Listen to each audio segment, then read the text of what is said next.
देख रहे हैं न्यूज 7 हिंदी। राष्ट्र प्रथम।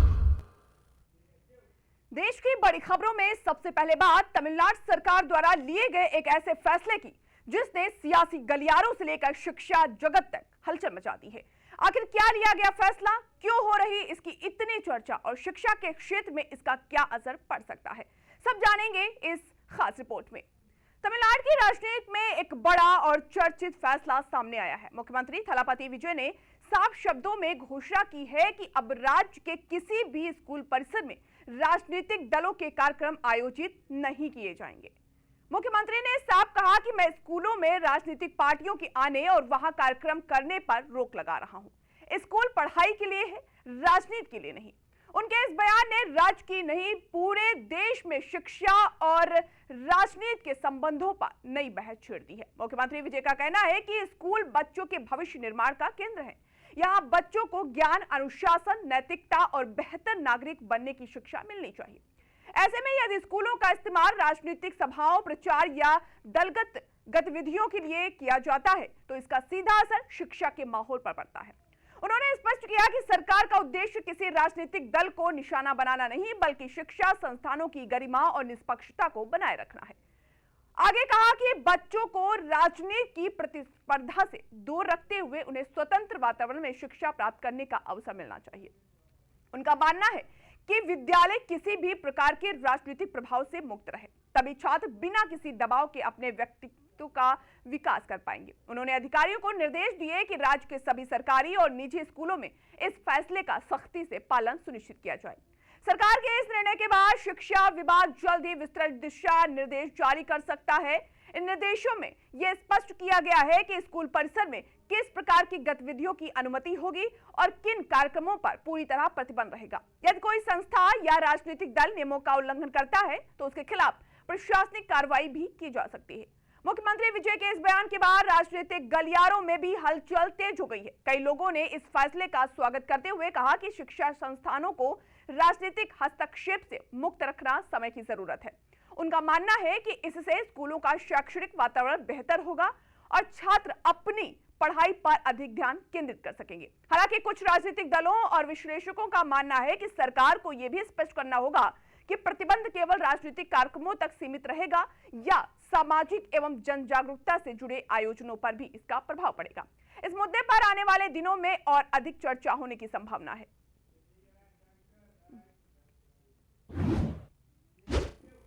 अब बात जयपुर में आयोजित नेशनल यूथ पार्लियामेंट की, जहां एक छात्र की दमदार प्रस्तुति ने हर किसी का ध्यान अपनी ओर खींच लिया।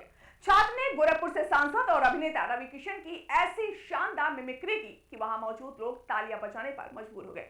सिर्फ आवाज ही नहीं बल्कि रवि किशन के बोलने का अंदाज, हाव भाव और संवाद शैली को भी छात्र ने बखूबी मंच पर उतारा। इस प्रस्तुत का वीडियो अब सोशल मीडिया पर तेजी से वायरल हो रहा है। खास बात यह है कि खुद रवि किशन ने भी इस वीडियो को अपने सोशल मीडिया अकाउंट पर साझा करते हुए छात्र की जमकर सराहना की है। इस रिपोर्ट में आपको दिखाएंगे वो वायरल वीडियो और बताएंगे क्यों हर कोई इस युवा प्रतिभा की तारीफ कर रहा है। कहते हैं प्रतिभा हर उम्र की मोहताज नहीं होती, अगर आत्मविश्वास और मेहनत हो तो कोई भी मंच अपनी पहचान बनाने का मौका दे सकता है। ऐसे ही शानदार उदाहरण देखने को मिला राजस्थान की राजधानी जयपुर में आयोजित नेशनल यूथ पार्लियामेंट के दौरान, जहां एक छात्र ने अपनी दमदार प्रस्तुति से हर किसी को हैरान कर दिया। नेशनल यूथ पार्लियामेंट के मंच पर युवराज चौधरी नाम के एक छात्र ने गोरखपुर से सांसद और अभिनेता रवि किशन के संसद में दिए गए भाषण को इस तरह प्रस्तुत किया कि देखने वाले कुछ पल के लिए चौंक गए। छात्र ने न सिर्फ भाषण के शब्दों को दोहराया बल्कि रवि किशन के बोलने के अंदाज, हाव भाव और समाज शैली को भी बखूबी अपनाया। युवराज की यह प्रस्तुति अब सोशल मीडिया पर तेजी से वायरल हो रही है। वीडियो में छात्र मंच पर पूरे आत्मविश्वास के साथ संसद जैसी शैली में अपनी बात रखता नजर आ रहा है। उसकी आवाज का उतार चढ़ाव देखने के, हाव भाव, भाषण देखने का तरीका बिल्कुल रवि किशन की शैली से मिलता जुलता है। तो दिखाते हैं आपको ये वीडियो। नमः पार्वती पते, नमः पार्वती पते, हारा हारा महा। रवि जी की लोकप्रियता सिनेमा से लेकर सदन तक है। मैं रवि किशन आज इस सदन में खड़ा हुआ हूँ उस पावन और ऐतिहासिक धरती की ओर से जिसे बाबा गोरखनाथ का आशीर्वाद प्राप्त हुआ और जिसे पूरी दुनिया गीड़ा और विकास के लिए जानती है। जी हाँ, मेरा गोरखपुर। अध्यक्ष महोदय, आज मैं एक सांसद के रूप में भी खड़ा हूँ और एक कलाकार के रूप में भी। और जब मैं डिजिटल ब्रॉडकास्टिंग बिल को देखता हूँ तो मेरा सीना 56 इंच से भी चौड़ा हो जाता है।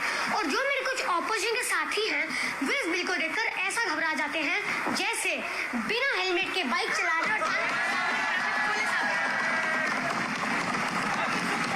और अरे घबरा क्यों रहे हो भाई, सपोर्ट तो दीजिए। This bill is going to create a positive mark.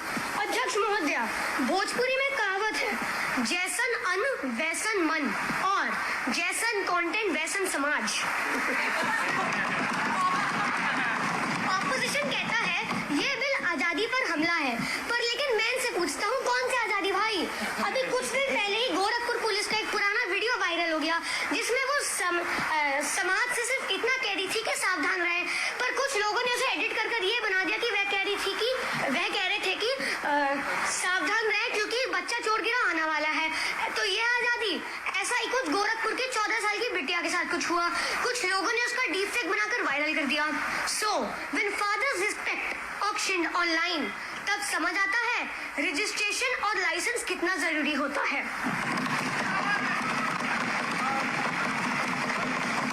अब सुनिए बिल जरूरी क्यों है। जो रूल्स हम आर्टिस्ट पर लागू हैं, अब वही रूल्स रील बनाने वाले और कंटेंट क्रिएटर्स पर भी लागू होंगे। और एक कंटेंट इवैल्यूएशन कमेटी भी बनेगी जिसके अंदर वीडियो की प्री स्क्रीनिंग होंगी। जी आप बोलिए। जी, मैं एक कलाकार भी हूँ और मैं समझता हूँ कि इन लोगों को क्रिएटिव फ्रीडम खत्म होने का डर है, प्राइवेसी पर भी सवाल है, पर लेकिन हम इसे डीपीडी एक्ट 2030 से जोड़ सकते हैं क्योंकि freedom to question is allowed but freedom to defame नहीं। अध्यक्ष महोदय, चुनौतियां हैं पर समाधान भी तो है। मैं ऑपोजिशन से कहना चाहता हूँ कि तनिक साथ दीजिए और अपने देश प्रति थोड़ी जिम्मेदारी उठाइए। जी यह बिल भारत को तमीज और नियम के साथ डिजिटल क्षेत्र में मजबूत खिलाड़ी बनाएगा। तो मैं अपने पूरे होश और जोश के साथ कहता हूँ कि हम इस बिल का समर्थन। दरअसल युवराज चौधरी ने संसद में ब्रॉडकास्टिंग रेगुलेशन बिल पर चर्चा के दौरान रवि किशन द्वारा दिए गए भाषण को अपनी प्रस्तुति का आधार बनाया था। उस भाषण में रवि किशन ने digital content creators, online platforms और उससे जुड़े नियमों को लेकर अपनी बात रखी थी। युवराज ने उसी भाषण को नेशनल यूथ पार्लियामेंट के मंच पर पेश किया। खास बात यह रही कि छात्र ने केवल भाषण याद नहीं किया बल्कि उसमें सांसद रवि किशन की बोली की शैली और जोश को भी शामिल किया। यही वजह रही कि कार्यक्रम में मौजूद लोगों ने तालियों से उसका उत्साह बढ़ाया। प्रस्तुति का वीडियो सामने आते ही सोशल मीडिया प्लेटफॉर्म पर तेजी से शेयर होने लगा। बड़ी संख्या में लोगों ने युवराज की प्रतिभा की सराहना की। यूजर्स ने कहा कि इतनी कम उम्र में संसद की कार्यशैली और नेताओं की संवाद शैली को समझकर इस तरह प्रस्तुत करना काबिले तारीफ है।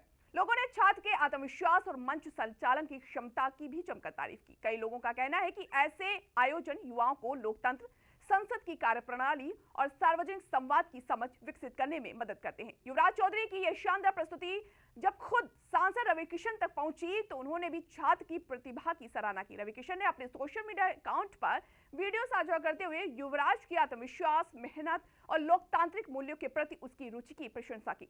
नेशनल यूथ पार्लियामेंट जैसे कार्यक्रमों का उद्देश्य युवाओं को संसद की कार्यप्रणाली, बहस की संस्कृति और लोकतांत्रिक मूल्यों से जोड़ना होता है। युवराज चौधरी की ये प्रस्तुति इसी उद्देश्य को मजबूत करती नजर आई। आज के दौर में जहां युवा सोशल मीडिया और डिजिटल प्लेटफॉर्म से तेजी से जुड़ रहे हैं, वहीं ऐसे उदाहरण बताते हैं कि युवा केवल मनोरंजन तक सीमित नहीं बल्कि देश की लोकतांत्रिक व्यवस्था और सामाजिक मुद्दों को भी गंभीरता से समझ रहे हैं।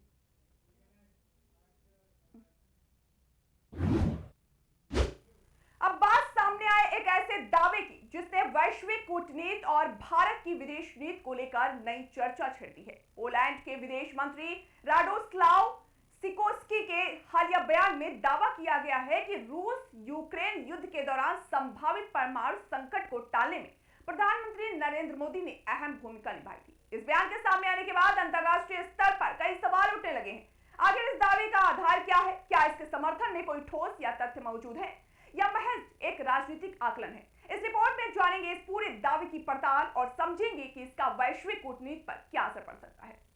क्या वर्ष 2022 में दुनिया परमाणु युद्ध के बेहद करीब पहुंच गई थी? क्या उस समय भारत की कूटनीति ने वैश्विक संकट को टालने में महत्वपूर्ण भूमिका निभाई? इन सवालों ने एक बार फिर अंतर्राष्ट्रीय राजनीति में हलचल मचा दी है। वजह है पोलैंड के विदेश मंत्री राडोस्लाव सिकोरस्की का हालिया बयान, जिसमें उन्होंने दावा किया है कि प्रधानमंत्री नरेंद्र मोदी ने रूस और यूक्रेन युद्ध के दौरान संभावित परमाणु संकट को टालने में अहम भूमिका निभाई थी। यह दावा सामने आने के बाद वैश्विक कूटनीति, भारत की विदेश नीति और रूस यूक्रेन युद्ध को लेकर नई बहस छिड़ गई है। हालांकि इस दावे की स्वतंत्र आधिकारिक पुष्टि नहीं हुई है, इसलिए इसे फिलहाल पोलैंड के विदेश मंत्री के बयान के रूप में ही देखा जा रहा है। पोलैंड के विदेश मंत्री के मुताबिक 2022 में रूस और यूक्रेन के बीच युद्ध अपने सबसे संवेदनशील दौर में था। उस दौरान आशंका जताई जा रही थी कि रूस सामरिक यानी टैक्टिकल परमाणु हथियारों के इस्तेमाल पर विचार कर सकता है। उन्होंने कहा कि ऐसे तनावपूर्ण माहौल में भारत ने रूस के साथ संवाद बनाए रखा और हालात को और अधिक गंभीर होने से रोकने के लिए महत्वपूर्ण कूटनीतिक भूमिका निभाई। उनका कहना था कि प्रधानमंत्री नरेंद्र मोदी का संतुलित और संवाद आधारित दृष्टिकोण तनाव कम करने में मददगार साबित हुआ। रूस यूक्रेन युद्ध शुरू होने के बाद भारत ने लगातार संतुलित विदेश नीति अपनाई। भारत ने एक ओर हिंसा रोकने और बातचीत के जरिए समाधान निकालने की अपील की, वहीं दूसरी ओर रूस और पश्चिमी देशों दोनों के साथ अपने कूटनीतिक संबंध बनाए रखे। इसी दौरान प्रधानमंत्री नरेंद्र मोदी का वो बयान भी वैश्विक स्तर पर काफी चर्चित हुआ, जिसमें उन्होंने रूसी राष्ट्रपति व्लादिमीर पुतिन ने कहा था कि आज का युग युद्ध का नहीं। इस बयान को कई वैश्विक नेताओं ने सकारात्मक संदेश के रूप में देखा था। भारत लंबे समय से ऐसी विदेश नीति अपनाता रहा है जिसमें किसी एक गुट के बजाय राष्ट्रीय हितों और वैश्विक शांति को प्राथमिकता दी जाती है। रूस के साथ दशकों पुराने रणनीतिक संबंध होने के बावजूद भारत ने यूक्रेन के साथ मानवीय सहायता भी जारी रखी। यही संतुलित नीति भारत को दुनिया के कई देशों के बीच संवाद का भरोसामंद साझेदारी बनाती है। विशेषज्ञों का मानना है कि भारत की यही कूटनीतिक शैली उसे कई वैश्विक संकटों में एक महत्वपूर्ण मध्यस्थ की भूमिका निभाने योग्य बनाती है। हालांकि पोलैंड के विदेश मंत्री का बयान चर्चा में है, लेकिन अब तक भारत सरकार, रूस या अन्य स्वतंत्र अंतर्राष्ट्रीय समस्याओं ने इस दावे की औपचारिक पुष्टि नहीं की है कि प्रधानमंत्री मोदी ने सीधे तौर पर संभावित परमाणु हमले को रोकने में निर्णायक भूमिका निभाई थी। ऐसे में इस दावे को फिलहाल एक वरिष्ठ विदेशी नेता के सार्वजनिक बयान के रूप में ही देखा जाना चाहिए। HERO hero. पापा, ये हीरोज कौन होते हैं? हीरोज हीरोज हर जगह होते हैं, फिल्मों में, फिल्मों के बाहर भी। और ये हीरोज दिखते कैसे हैं? हीरोज सबसे अलग होते हैं लेकिन अलग दिखते नहीं। हीरो स्टॉल होते हैं कि शॉर्ट होते हैं? वो खाना खाते हैं कि नहीं? स्कूल जाते हैं कि नहीं? वो पढ़ाई करते हैं कि नहीं?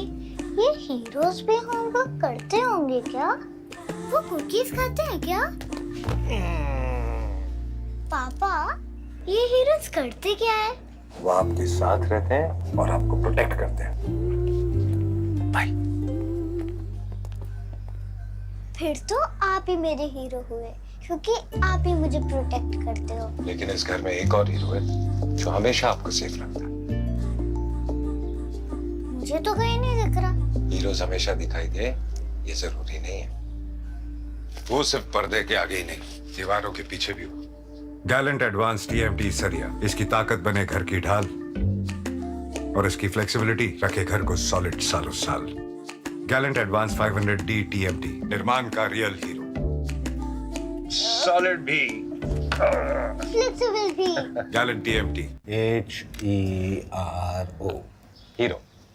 पापा, ये हीरोज कौन होते हैं?